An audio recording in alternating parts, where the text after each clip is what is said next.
গোটাল পাটা দিয়ে শ্বশুর বাড়িতে আজকে রান্না হবে। দেখুন ফার্স্ট থেকে লাস্ট পর্যন্ত ছোট ছোট করে কেটে নেওয়া হচ্ছে, কিন্তু মাংস পরিষ্কার করে নেওয়া হচ্ছে জল দিয়ে। শেষ পর্যন্ত দেখবেন সবাই আমার পরামর্শে মাংসের রান্না। একটু ট্রাই করি কি আছে। মাংস নিয়ে আসা হলো রান্না করার জন্য। পেঁয়াজ কেটে নিলাম, এবার কাঁচা লঙ্কা আমরা কেটে নিলাম ছোট ছোট করে কুচি কুচি করে। টমেটো দেবো কিন্তু মাংসে। আদা রসুন পেস্টগুলো আমরা সব করে নিলাম। তেল গরম হয়ে গেল কিন্তু।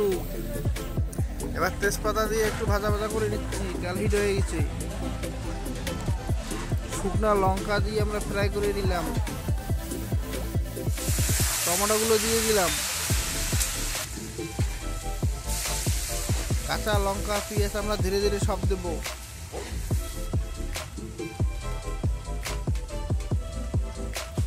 বাড়িতে অবশ্যই ট্রাই করে দেখবেন। এইরকম করেই মাংস কাকে বলে টেস্ট ওয়াও ওয়াও।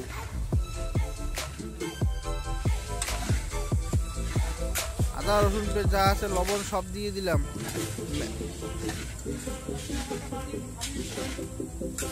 একটু ধৈর্য ধরে শেষ পর্যন্ত দেখবেন। খাসির মাংস একবার খেলে সেই আমার কথাই আপনাদের মনে পড়বে যে না, এই পদ্ধতিতে রান্না করলে তবেই তো মাংস টেস্ট। শুকনো লঙ্কার গুঁড়ো, এটা কিন্তু শুকনো লঙ্কার গুঁড়ো নয়, লঙ্কা আমরা পেস্ট করেছি।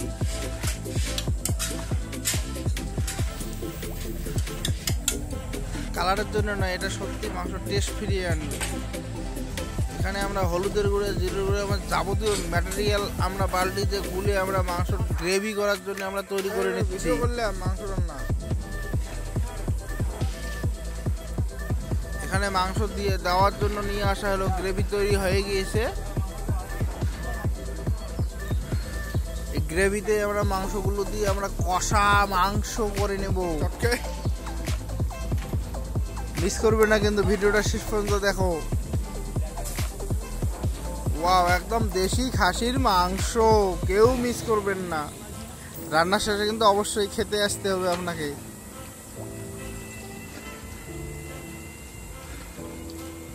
ধীরে ধীরে সব মাংস দিয়ে দেওয়া হলো।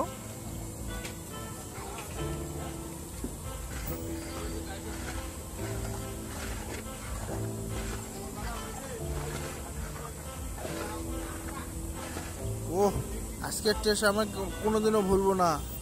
শ্বশুর বাড়ির পাটার মাংস দেখুন, থকবকি, আমাদের গ্রামের ভাষায় থকবকি উঠে গেছে মাংস।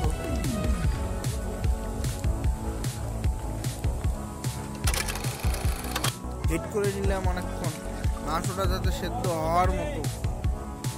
মাঝখানে কিন্তু কষা করে নিয়েছি। রান্নার শেষের দিকে আমরা এখানে একটু ঘি দিয়ে দিলাম, গরম মশলা দিয়ে দিলাম, এবং যাবতীয় যেটা দেওয়া লাগে সেটা দিয়ে দেবো। মাংস নামিয়ে নিচ্ছি। এরপরে কিন্তু আমরা খেতে বসবো, কিন্তু আপনি যিনি দেখছেন মিস করবেন না, আপনাকে ছাড়া কিন্তু আমি খাবো না। মাংস ফাইনালি সম্পূর্ণ রান্না। ধন্যবাদ দীর্ঘক্ষণ শেষ পর্যন্ত ভিডিও দেখার জন্য।